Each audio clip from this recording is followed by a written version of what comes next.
Hello everyone, welcome back. This is Matt and Steve SC bringing you the OSL round of 8. We've seen 3 matchups so far today. If you haven't seen those, go watch those, including Jaedong versus Flash, Calm versus Pure, Zero versus Movie. I have to do this now because some people like to watch movies out of order. So, this is the only time we're going to do this. This is the last time we're going to do this. You should watch the movies in order, not just the order we upload them, but if you really don't want to be spoiled, you can check Team Liquid to see what games are in order. And I will even if they're out of order, I will always post video responses so that you can continually go in order. Anyways. So, we said enough about that. Hopefully that helped you guys not get spoiled. I'm sorry if we spoiled a little bit last set, but anyways, we haven't spoiled anything today. I'm about to. I'm freaking sad that Zero lost. What the crap? Alright, so that's been spoiled. I'm sad. No, let me just talk about that. I got to vent a little bit here. Yeah, there's Stork and there's Shine. Okay. Freaking Zero, dude. He is like he is to the round of 8s what Stork was to silver medals before he won a gold.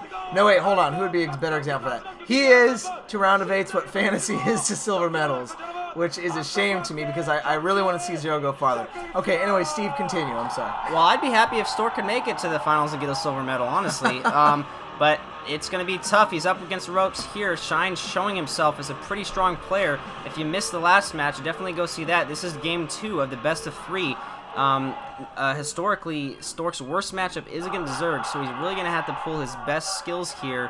And certainly he's going to want to do it, being that this is the only Star League he's in.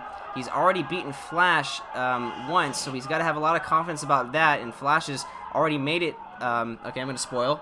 Has already made it to the round of 4.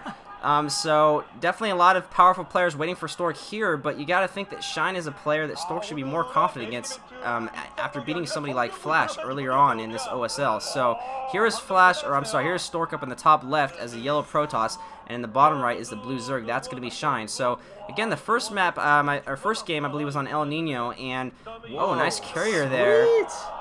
That's Stork, awesome. known as the Commander, who makes very little mistakes or whatever.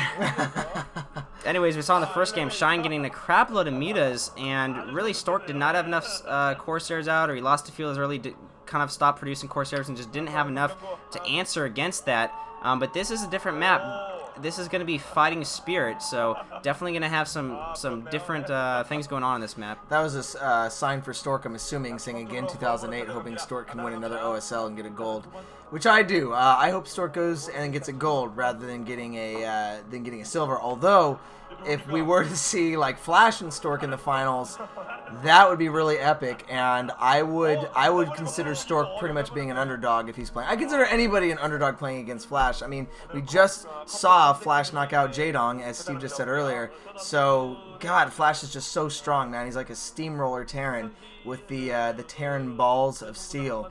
So, all right, we are going to see Shine here going for a definitely standard opening here against Protoss.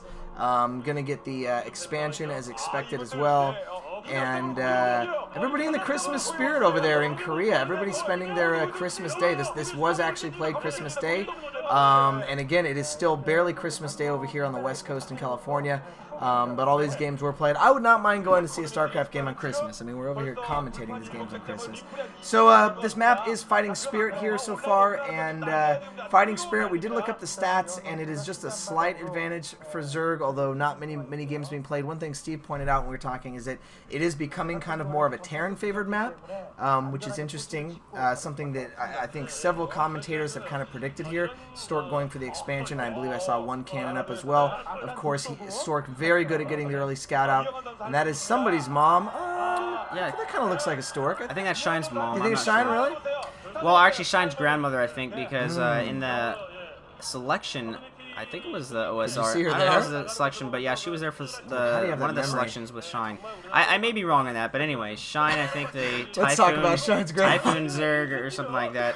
Yeah, that might be the wrong player, but it looks like you said pretty standard opening. Stork was actually being very aggressive. Yeah, he got his expansion and no cannons out at all, but he did have his probe in there, so he saw the 12 hatch, so he knew that there weren't going to be any Zerglings for a pretty long period of time. And in addition to that, he does have a cross position, well, I was going to say advantage. It's an advantage to both players, I suppose, but cross position meaning he doesn't need cannons anytime soon. We do see the third hatchery going up for Shine, so both players are going to have their hatcheries and Nexus up pretty quickly, and Stork's still not even building cannons. It looks like just now building one cannon, so he's going to have the economy he needs. It looks like a core going down there, and we're probably going to see a Stargate fairly shortly. So yeah, both players doing the standard thing. Looks like Stork just now transferring his probes.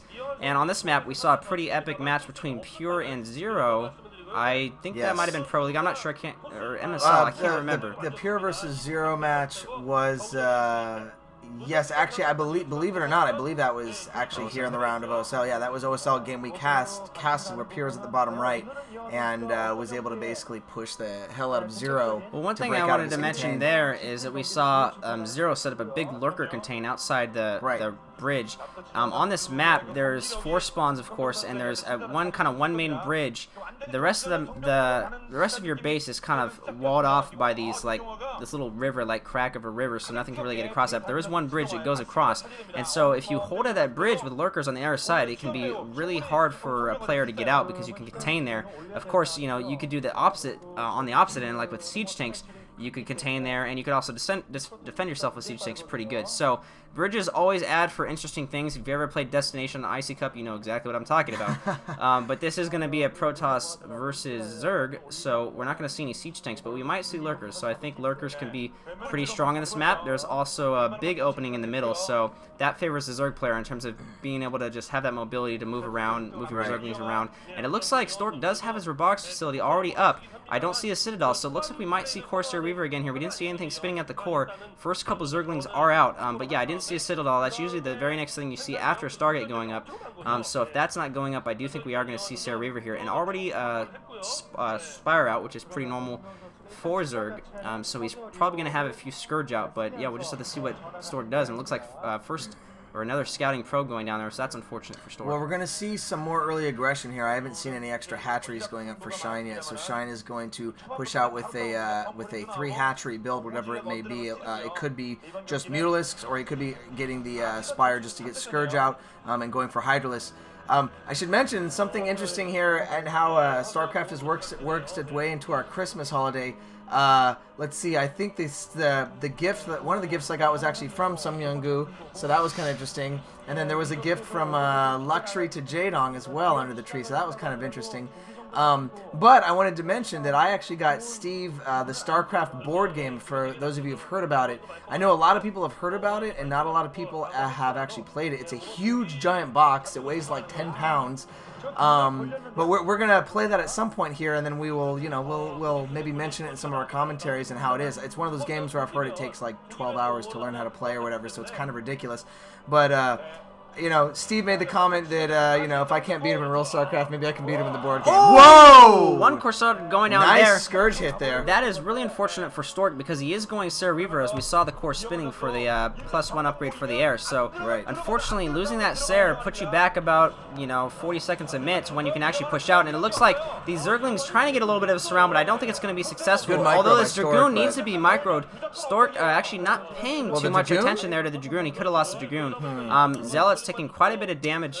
So again, Stork is not going to have very much. Yeah, all those Zealots pretty heavily damaged. It looks like first Sair is out, or first Reaver, I'm sorry, and it looks like there's 2 Scourge there waiting. Almost actually got a shot off on the Scourge, but luckily Stork was able to move that towards the cannon. So Stork only with 3 Sairs right now. He's going to have to wait for probably at least 5 or 6 before he can make any movement on the map. In the meantime, we're not really seeing too much aggression from Shine. He is just kind of sitting back with his 5 hatcheries, and so we'll see if he starts to go into Hydras. A lot of times players will mass Hydras and a counter to this, but I mean, either way, mass Hydras is kind of a good counter to anything. Yeah. Just about, but still, Reavers are also very good against Hydras, obviously. So Corsair Reaver is a build that comes very down to your micromanagement and your ability to multitask, which of course all of StarCraft comes down to. But I really think Corsair Reaver, as opposed to other builds, is very, very heavy on, you know, multitasking and micromanagement. So we do see that +1 is not upgraded yet, as the observer's pointing out. So Stork is going to be waiting for that, and it looks like he's actually put a couple Zealots here to block his expansion, which is not going up yet, but actually pretty smart. He's got Zealots on both ramps, so Stork is going to be able to take his 3rd base, but we do see a lot of Scourge going up for, who are we watching right now? Shine. Going up for Shine right now, so Shine definitely, I mean, Stork is going to have to do